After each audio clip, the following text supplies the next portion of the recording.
नमस्कार, आपण पाहताय कोकणचं नंबर 1 महा चॅनल कोकण साध लाईव्ह. बातमीपत्रात आपलं स्वागत. सुरुवात करूया हेडलाईन्सनं. हेडलाईन्सचे प्रायोजक आहेत Tyzer, go royal with Oxford. This news is presented by Vithoba Ayurvedic Dant Manjan, जड़ से जुड़ो. कोकण पदवीधर निवडणूक जाहीर. दीपक केसरकरांची बाईक सवारी आणि राजकारणातला सभ्यपणा हरपला. प्राध्यापक परांजपे थेट बोलले. हेडलाईन्सचे प्रायोजक होते Tyzer, go royal with Oxford. This news is presented by Vithoba Ayurvedic Dant Manjan, जड़ से जुड़ो. आता पाहूया सविस्तर बातम्या.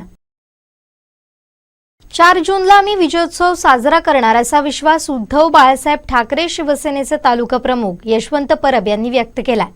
आपल्या या मतदारसंघामध्ये असेल किंवा महाराष्ट्र आणि देशामध्ये असेल, मतदारामध्ये जी खतखत होती, बऱ्याच दिवसापासून इलेक्शनच्या बाबतीतील सगळी प्रक्रिया थांबवली होती. ह्या केंद्र सरकारने ज्या पद्धतीनं शासनाच्या यंत्रणा वापरून प्रत्येक गोष्टीवर दबावतंत्र वापरून ज्या पद्धतीनं आपल्या एकाधिकारशाही दाखवत होते, अशा पद्धतीचा एक उद्रेक या मतदानाच्या रूपी मतदारांच्या हाती मतदान करण्याच्या माध्यमातून जो मिळाला, त्याचा उद्रेक आज मतदारांनी उत्स्फूर्तपणे केलेला आहे.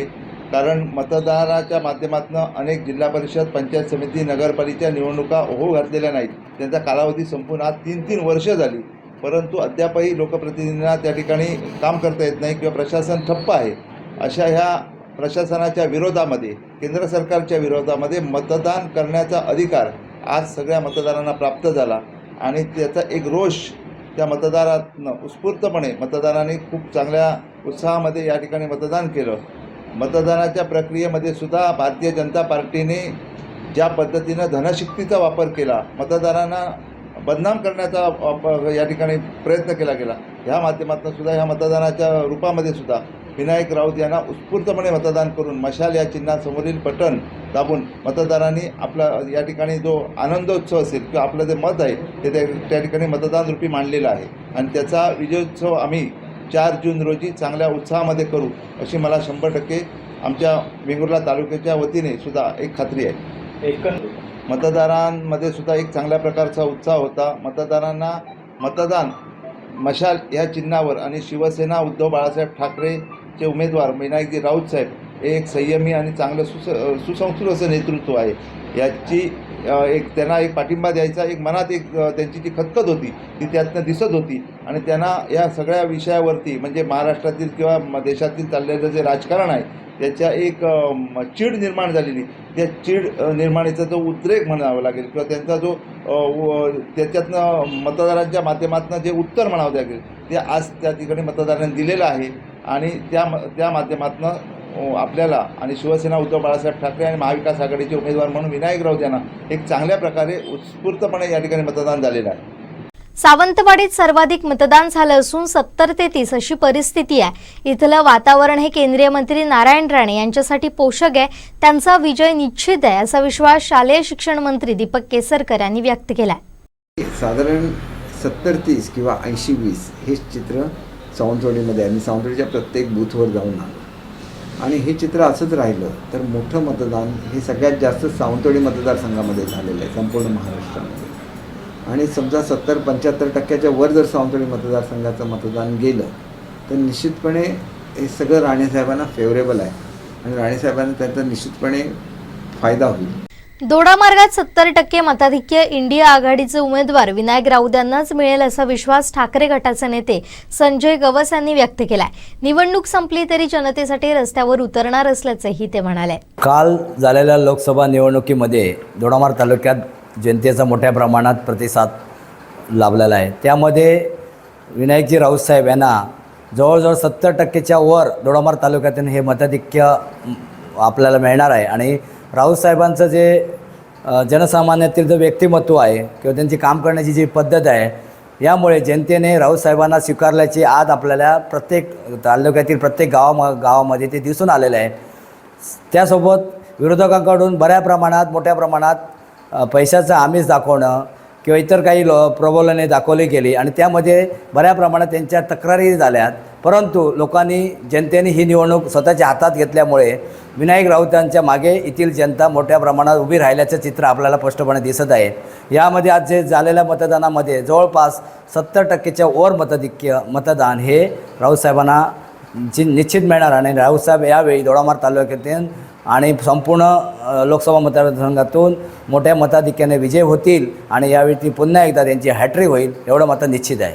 सर्वात महत्त्वाचा विषय म्हणजे केंद्र सरकारने जी धोरणं आहेत ज्यामध्ये महागाई जी मोठ्या प्रमाणात वाढलेली आहे, महिला वर्गामध्ये विशेषतः गॅस संदर्भात जी वाढलेली किंमत आहे त्या संदर्भात महिला वर्गाने पण नाराजी मोठ्या प्रमाणात होती आणि विशेषतः काजू हमीभावसारखा जो आज इकडचं पीक आहे ज्यावर संपूर्णपणे कुटुंब अवलंबून असतात, जी काजू एक महत्त्वाचं उदरनिर्वाहाचं साधन आहे म्हणजे पीक आहे, यामध्ये या सीझनमध्ये बऱ्या प्रमाणात लोकांना जो आवश्यक होता तो किंमत मिळाली नाही, त्यामुळे काजू बागायतदारामध्ये नाराजी होती आणि ह्या सर्व प्रकार बघितल्यानंतर केंद्र सरकारच्या विरोधात आणि राज्य सरकारच्या विरोधात लोकांची मोठ्या प्रमाणात नाराजी असल्यामुळे त्याचा फायदा संपूर्णपणे राऊतसाहेबांना होणार. दुसरं महत्त्वाचा विकासमध्ये गेली 10 वर्षामध्ये राऊतसाहेब यांनी सर्वसामान्य जनतेसाठी जे आवश्यक असलेले जे गोष्टी आहेत विकास कामाच्या त्या आपल्या पद्धतीने करण्याचा प्रयत्न केला आणि ह्या तालुक्यात असं एकही गाव आपल्याला भेटणार नाही ज्या ठिकाणी राऊतसाहेब हे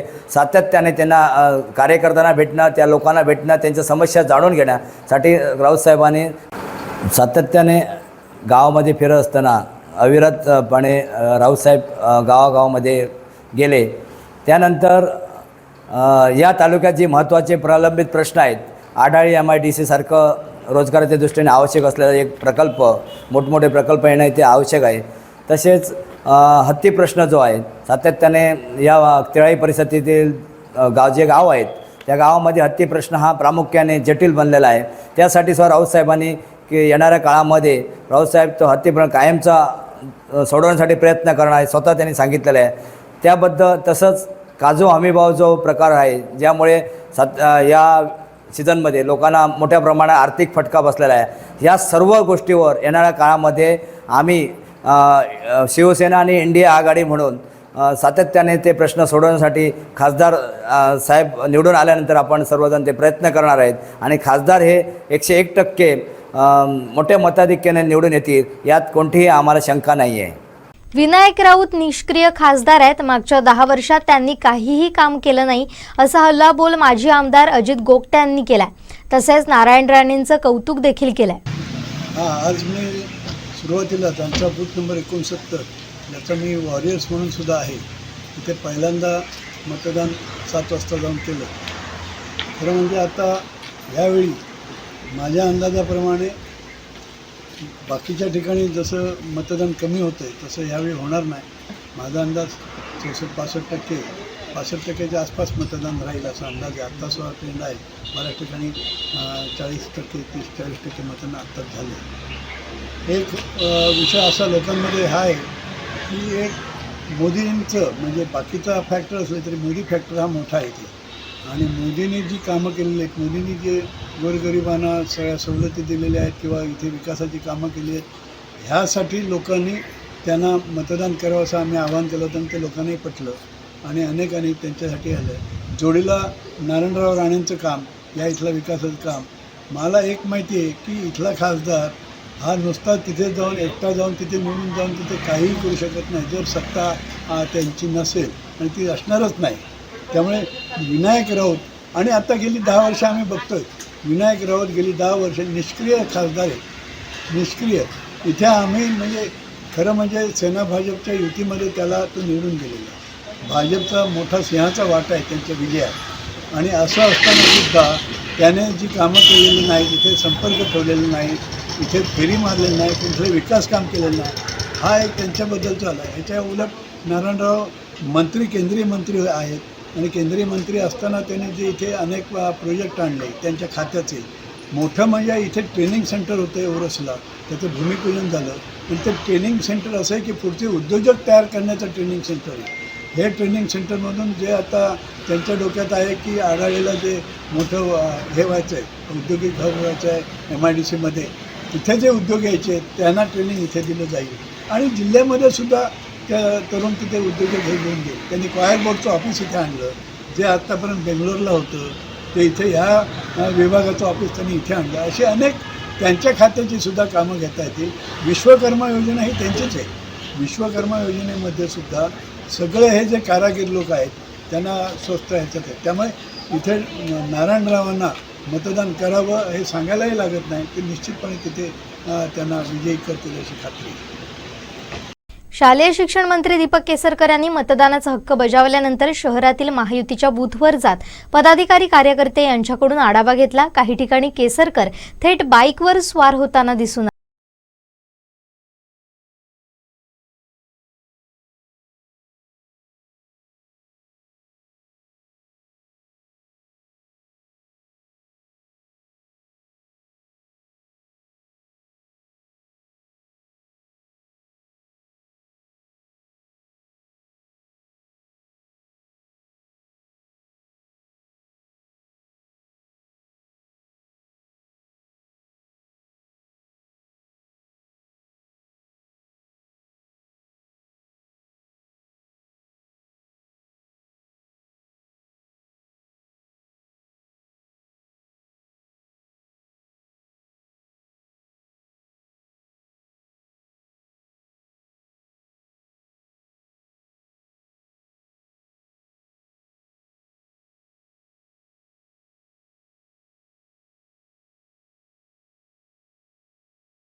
राजकारणातील सभ्यपणा हरपत चाललाय. शिव्यांच्या राजकारणातून आपण नव्या पिढीला कोणता आदर्श देणार आहोत? राजकारणाची पातळी घसरली आहे असं मत माजी प्राचार्य गिरीधर परांजपे यांनी व्यक्त केलंय. निवडणुकाचा आता सगळे शिगमा चालूच असतो. हा आहे त्याल्याशिवाय येतो, त्याल्याशिवाय येतो. पण मला या ह्याच्यात काय वाटलं, पूर्वीच्या काळामध्ये सभ्यपणा होतो नाही. शब्द लोक खूप घसरतात. कुणी कोणाला ओरडतो बोलतो, ही संस्कृती नाही असं मला वाटतं. कसं आहे, आम्ही या मुलांकडे आदर्श काय ठेवणार? आम्ही 40 वर्ष शिक्षक आहे. लोक मोठमोठे लोक तर पंतप्रधान, उपप्रधान, मुख्यमंत्री सर्व लोकांचं कसं शिवाय द्यायला लागले. तर मुलांनी आदर्श काय ठेवायचा? ही प्रचाराची पातळी घसरली असं माझं मत आहे. सभ्यपणे प्रचार चांगलं बोला ना, चांगलं सांग. काहीच वाईट असतं, सगळंच वाईट असतं असं नाही. चांगल्या गोष्टी आपण घेऊया, ते शिकवलं पाहिजे. निवडणूक आयोगानं महाराष्ट्र विधान परिषदेच्या पदवीधर आणि शिक्षक मतदारसंघातील 4 जागांसाठी निवडणूक कार्यक्रम जाहीर केलाय. यात मुंबई कोकण पदवीधर आणि नाशिक मुंबई शिक्षक मतदारसंघाचा समावेश आहे. या 4 जागांसाठी 10 जूनला मतदान होणार आहे, तर 13 जूनला निकाल जाहीर होणार आहे. या निवडणुकीसाठी 15 मेला अधिसूचना जाहीर होईल, तर उमेदवारी अर्ज दाखल करण्याची अंतिम मुदत 22 मे आहे. उमेदवारी अर्ज घेण्यासाठी 27 मे अंतिम मुदत असेल. 10 जूनला मतदान होऊन 13 जूनला निकाल जाहीर होईल. मुंबई पदवीधर संघातील सदस्य विलास विनायक पोतनीस, कोकण पदवीधर मधील निरंजन वसंत डावखरे, नाशिक शिक्षक मतदारसंघातील किशोर भिकाजी दराडे आणि मुंबई शिक्षक मतदारसंघातील सदस्य कपिल हरिश्चंद्र पाटील यांची मुदत 7 जुलैला संपते. या ठिकाणी आता निवडणूक आयोगानं निवडणूक कार्यक्रम जाहीर केला. या मतदारसंघात आचारसंहिता लागू झालं असल्याचं निवडणूक आयोगानं म्हटलंय.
पुन्हा एकदा हेडलाईन्सचे प्रायोजक आहेत Tyzer, go royal with Oxford.